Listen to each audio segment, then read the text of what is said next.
ఏ police officer వెళ్లి చెప్పాడు? హ్మ్. ఏమి లేవు. ఇప్పుడు 4 తారీఖు నుంచి ఇప్పటిదాకా మీరు క్రానాలజీ తీసుకుంటే 4 తారీఖు జరిగింది. 5 తారీఖు పోలీస్ డిపార్ట్‌మెంట్ నుంచి ప్రెస్ మీట్ పెట్టారు. ఏం చెప్పారు? వాళ్ళు పర్మిషన్ అడగలేదు. పర్మిషన్‌లు మేము ఇవ్వలేదు. డబ్బులు కట్టలేదు వాళ్ళు. అది అని చెప్పారు కదా! మరి అంతే. ఆ తర్వాత ఇవాళ 18, 20 తారీఖు, 22 తారీఖు వచ్చేటప్పటికి కథ వేరే మారుతుందేంటి? మేము హ్మ్. చెప్పాము, వద్దని ఇచ్చాము. మేము హ్మ్. రావద్దని చెప్పాము. ఎవరికి చెప్పారు? రావద్దని ఫోను చేసి చెప్పారా అర్జున్‌కి? లేకపోతే లెటర్ ఏమన్నా ఇచ్చారా? ఆయన రైటింగ్ ఏమైనా ఇచ్చారా? హ్మ్. ఎవరికి చెప్పారు? ఊరినే చెప్పాము, చెప్పాము.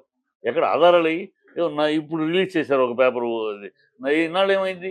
అంటే ఒక కథ తయారు చేసి, ఒక హ్మ్. స్క్రిప్ట్ వీళ్ళు చేసిన తప్పు, వీళ్ళు తెచ్చిన దౌర్భాగ్యపు తప్పుని హ్మ్. కవర్ చేసుకుంటానికి ఒక కథను తయారు చేశారు. అంటే అరెస్ట్ చేసిన రోజునే ఇది రిలీజ్ చేయొచ్చుగా అని అడుగుతున్నారా? చేయొచ్చుగా. ఆ రోజు ఎందుకు చేయలే? అంటే హ్మ్. ఆ రోజు కథ ఆ రోజు తెలీదు. ఇదే ఉంది. తప్పు హ్మ్. వీళ్ళది. బయట జనాలందరూ తిడుతున్నారు. హ్మ్. సో, దానికి ఒక స్క్రీన్ ప్లే తయారు చేశారు.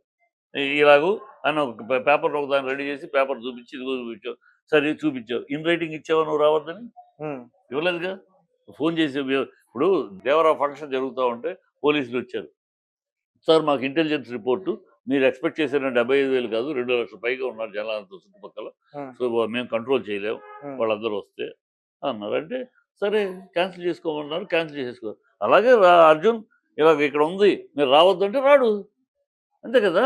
హ్మ్. మీరే వస్తే మీరే ఎస్కార్ట్ ఇచ్చి లోపలికి తీసుకెళ్లారు. హ్మ్. మీరు ఆయన కూడా పైకెళ్ళిపోయారు. మీరు ఆ రోజే అక్కడ గేట్ తెరవకుండా గేట్ దగ్గర ఎస్కార్ట్ ఇవ్వకుండా వద్దండి అర్జున్ గారు వెళ్ళిపోండి ఇక్కడంతా క్రౌడ్ మేము మెయింటైన్ చేయాలంటే వెళ్ళిపోతారు కదా! హ్మ్. మీరు గేట్ తెరిపించారు. గేట్ బాక్సర్లు తెరిపారు. వాళ్ళు బాగా ఎందుకు తెరిపారు? మీరు పోలీసులు ఏం చేశారు? అంటే బౌన్సర్స్ ఆపేస్తే ఆగిపోయే స్థాయిలో ఉన్నారా మీరు పోలీస్ ఆఫీసర్లు? హ్మ్. బౌన్సర్ సుపీరియరా? మీరు సుపీరియరా? ఒక ఇన్స్‌పెక్టర్ బౌన్సర్‌ని "ఏయ్! ఆగా" అంటే బౌన్సర్ ఆగుతాడు. హ్మ్. నిన్ను తోసేసి బౌన్సర్ వస్తాడా? ఏం మాట్లాడుతున్నారు? అంటే మీరు అంత వీకా మీ ఆఫీసర్స్? పోలీస్ ఆఫీసర్స్ అంత వీక్‌గా ఉన్నారా? బౌన్సర్స్ తోసేస్తే ఆగిపోతే బ అంత దరిద్రంగా ఉందా? ఏం మాట్లాడుతున్నారు? నమ్మటానికి కూడా నమ్మశక్యం కావాలి కదా! బౌన్సర్స్ తోసేసారట. పోలీస్ ఆఫీసరు ఎళ్ళలేకపోయాడు అర్జున్ దగ్గరికి. హ్మ్. ఏం మాటలియి? పోలీస్ ఆఫీసర్ బౌన్సర్ ఆపితే ఆగుతాడా? తెలీదా చూడలేదా ప్రజలు? ఏయ్! అంటే ఆగిపోతాడు యూనిఫార్మ్‌లో ఉన్న పోలీస్ ఆఫీసర్. హ్మ్. యూనిఫార్మ్‌లో ఉన్న పోలీస్ ఆఫీసర్‌ని బౌన్సర్ ఆపుతాడా? అదు బొక్కలేస్తానంటే నువ్వు నోరు మూసుకో. బౌన్సర్ ఎంత బౌన్సర్ అయినా పర్సనల్. నువ్వు ఆ యూనిఫార్మ్‌లో ఉన్న ఈయనంటే బౌన్సర్ తోసేసారట. వెళ్ళనివ్వలేదట. చెప్పడానికి వినటానికి కూడా వింతగా సార్ అంటే ఉండదు. బయట ముఖ్యంగా 'అల్లు అర్జున్' గారి గురించి నిన్న ఈ 'సిపి ఆనంద్' గారు ఏదైతే రిలీజ్ చేసారో ఒక వీడియోలో 'అల్లు అర్జున్' గారు 'రేవతి' అనే మహిళ చనిపోయిన తెలిసినా కూడా థియేటర్‌లో ఉండి అదే సినిమా పచ్చి, చూసారని చెప్తున్నారు. పచ్చి, పచ్చి, పచ్చి 16 అబద్ధం అది. హ్మ్. ఏమాత్రం సిగ్గు, ఎగ్గు లేకుండా ఈ ముఖ్యమంత్రి, ఈ రేవంత్ రెడ్డి అనే ముఖ్యమంత్రి నిండు సభలో, శాసనసభలో సాక్షాత్తు దేవాలయాల సభలో పచ్చి అబద్ధం. చాలా నిస్సిగ్గుగా అబద్ధం ఆడాడు. అబద్ధం అది. అక్కడ 10, 30, 45కి సరిపోవటం లేదు. హ్మ్. 2కి చనిపోయారని కన్ఫర్మ్ చేశారు హాస్పిటల్‌లో అని ఎవరు? ఆ చనిపోయిన వ్యక్తి భర్త. చనిపోతే ముందు ఫ్యామిలీకి ఇన్వైట్ చేస్తారు. ఫ్యామిలీ అక్కడే ఉన్నారు. చనిపోతే వీళ్ళకి 10:45కి చనిపోయారని వీళ్ళకి ఎవరు చెప్పారు? హ్మ్. వీళ్ళు కలగన్నారా? వీళ్ళు ఊహించుకున్నారా? 10:45కి హాస్పిటల్‌లో తీసుకెళ్లారు. అది చెప్పారు. హ్మ్. మేనేజర్ చెప్పాడు ఎళ్లారంటే ఇద్దరు హాస్పిటల్‌కెళ్లారు. కొంచెం టెన్షన్‌గా ఉంది. మీరు వెళ్ళిపోండి వెళ్ళిపోయాడు. హ్మ్. అది చనిపోయారని ఎవరికి తెలుసు? చనిపోయారని ఎప్పుడు తెల్లారుజామున 3కి తెలిస్తే ఆయన నిద్ర లేసినాక పొద్దున్నే తెలిసింది. ఇది ఒక అబద్ధం నిండు సభలో, ఒక శాసనసభలో నిస్సిగ్గుగా ఏ మాత్రం ఇది లేకుండా అబద్ధం ఆడతాడు సీఎం. ఇలాంటి అబద్ధాల కోరు సీఎం అని నేను చూడలేదు బాబు. రైట్. నేను చాలా మంది సీఎంలు చూసాను. చాలా మంది సీఎంలతోటి మా ఇంటికి మాకు అనుబంధం ఉంది. కానీ ఇలాంటి ఒక అబద్ధాల కోరు సీఎంని నిరంతరమైన పబ్లిక్‌గా ఎక్కడో ప్రెస్ మీట్‌లో ఏదో మాట్లాడాడంటే పర్వాలా. వాడేదో అన్నాడు అందుకు రియాక్ట్ అయ్యాడట ఓవైసీ అన్నాడని. ఓవైసీ ఒక సన్నాసి. హ్మ్. 24 గంటలు టైమ్ ఇస్తే హిందువులందరిని లేపేస్తానన్న సన్నాసి వాడు. హ్మ్. అలాంటి సన్నాసి ఏదో మాట్లాడాడని దానికి రెస్పాన్స్ ఇస్తారా నువ్వు? వాడికి ఎదవా. వాడిని ఆ రోజే బుద్ధి చెప్పుండాలి సమాజం. హ్మ్. ఎప్పుడైతే పోలీసులు 24 గంటలు తప్పుకుంటే హిందువులందరిని నాశనం చేస్తే ఆ రోజు వాడిని సమాజం చెప్పుండాలి ప్రజలు. హ్మ్. అది చెప్పలా. అందుకని వాడేదో వాగుతాడు. వాడు వాగాడట అందుకని రియాక్ట్ అయ్యారట. What nonsense is this? Is there any sense in this CM's message? Sir ఒక సీఎం దాదాపుగా స్థాయిలో మాట్లాడుతున్నాడు ఆయన. సీఎం స్థాయిలో మాట్లాడే మాటలేనా అది? మానవత్వం లేదంటాడు. ఇంకోటి లేదంటాడు. ఏం మానవత్వం మీ మీ మినిస్టర్‌లు ఎవరెళ్లారు? 18 రోజులైతే మొన్న సీతక్క ఎళ్ళింది. ఆ? అంతకు ముందు రోజు ఒక కోమటిరెడ్డి సెక్యూరిటీ మాట శాంతన ఆవిడ సెక్యూరిటీ ఇది చీఫ్ సెక్రటరీ ఎవరో మాట్లాడారు. ఉమ్, నిన్న వెంకటరెడ్డి వెళ్ళారు. 4వ తారీఖు జరిగిందయ్యా. నిన్న 22వ తారీఖు మీకు 18 రోజులు పట్టిందంటయ్యా ఉమ్, వెళ్ళి పలకరించడానికి. హాస్పిటల్ డబ్బుకు మేము ఖర్చు పెడతామని చెప్పారు. ప్రభుత్వానికి 18 రోజులు పట్టిందా? ఎందుకు పట్టింది 18 రోజులు?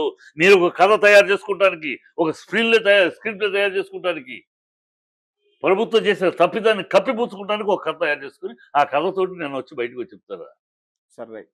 అయితే అసెంబ్లీ సెక్షన్స్ లో అంటే దాదాపు అసెంబ్లీలో ఒక గంట వరకు మాట్లాడడానికి 2 నుంచి 3 లక్షల వరకు కూడా ఖర్చు అవుతుందంటూ కూడా బయట ఒక వార్త బయటికి రావడం జరిగింది. అంటే కేవలం రేవంత్ రెడ్డి గారికి అల్లు అర్జున్ గారి టాపిక్ మాత్రమే ఉందా? ఈ తెలంగాణ రాష్ట్ర ప్రజా సమస్యలు మాత్రం ఏం అదే లేవా అని అదే అడిగే ప్రయత్నం చేస్తున్నారు. మీకు అర్థం కాని విషయం అది. ఈ ప్రభుత్వం తన తప్పిదాన్ని కప్పిపుచ్చుకోవడానికి డైవర్షన్ పాలిటిక్స్ ఇది. ఉమ్, వాళ్ళని హైడ్రా పేదలు ఇల్లు కూల్చారు. ఇప్పుడు రంగనాథ్ చెప్తున్నాడు, ఇక మీద మేము పర్మిషన్ ఉన్న ఇళ్ళని కూర్చమని. మరి ఈ కూల్చిన ఇళ్ళకి ఎవరు? ఈ కూల్చిన ఇళ్ళకి ఎవరు కాంపన్సేషన్ ఇచ్చేది? అవి మాట్లాడట్లేదు. ఉమ్, ప్రజలు నిలదీస్తున్నారు. మాకు ఇల్లు కూల్చారు కదా, కూల్చమంటున్నారు. ఇప్పుడు మా కూల్చారు, మా దానికి ఏంటని అడుగుతున్నారు. ఉమ్, దానికి సమాధానం లేదు వీళ్ళ దగ్గర. రైతుని సంఖ్యలేసి తీసుకెళ్లారు కదా, దానికి ఏంటని అడుగుతున్నారు. సమాధానం లేదు వీళ్ళ దగ్గర. ఉమ్, మీరు ఇచ్చిన ప్రామిస్లు ఏంటి? రుణమాఫీ అన్నారు ఎక్కడ? ఉద్యోగం లేకపోతే ఇస్తామన్నారు, మూడు మూడు పెన్షన్ ఎక్కడ? ఏయి మీకు అందట్లేదు. ప్రజలు నిలదీస్తున్నారు. ఆ నిలదీస్తున్న ప్రజలు చీ తూ ఫూ అంటున్నారు. ఉమ్, దాని నుంచి తప్పించుకోవడానికి, దాని గురించి ఎస్కేప్ అవడానికి డైవర్షన్ పాలిటిక్స్. ఉమ్, ఇప్పుడు చూడండి, ఈ ఈ ఈ ఇష్యూ అసెంబ్లీలో మాట్లాడి నిన్న ఇవాళ ఏగా ప్రజల కష్ట సుఖాల గురించి మాట్లాడుతున్నామా? ఏ ఛానల్ అయినా మాట్లాడుతుందో? ప్రజలు అయ్యే హైడ్రాలో కూల్చారు ఇల్లు, వాళ్ళ పని ఏంటి, వాళ్ళ ఈ స్థితి ఏంటి, ఆ రైతుకి సంఖ్యలు వేశారు, దాని సంగతి ఏంటి, ఎవరిని అడుగుతున్నారా? ఉమ్, అర్జును రేవంత్ రెడ్డి అసెంబ్లీలో మాట్లాడింది. అర్జును రేవంత్ రెడ్డి ఇదే కదా. వాళ్ళకి అదే కావాలి.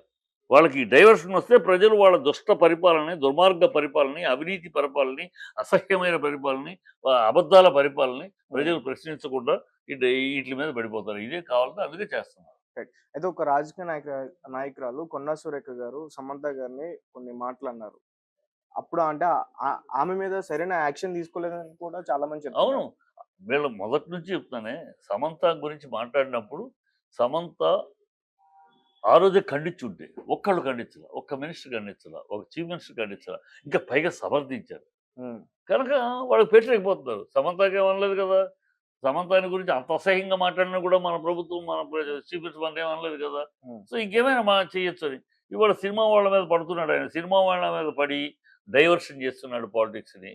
ఉమ్, ప్రజలు ప్రశ్నించాల్సిన విషయాలని, ప్రజలు ఆలోచించాల్సిన విషయాలని, ప్రజల యొక్క సమస్యల్ని, ప్రజాభిప్రాయాలకి విరుద్ధంగా వాళ్ళు ఎవరు ఏమీ అడగకుండా వాళ్ళు డైవర్షన్, టోటల్ డైవర్షన్. ఉమ్, ఇలాంటి ఇప్పుడు చూడండి, ఇది మొదలైన కాడ నుంచి వారం 10 రోజులుగా అసలు ప్రజల విషయం ఒక్కటి అడుగుతున్నారా? రుణమాఫీ 47,800 కోట్లయ్యి, 600 కోట్లు అయితే 21,000 చేశారా? మిగతా ఎప్పుడు చేస్తారు? ఉమ్. ఆ రైతుల విషయం ఏంటి? ఎప్పుడు చేస్తారు? అడుగుతున్నారా ఎవరైనా?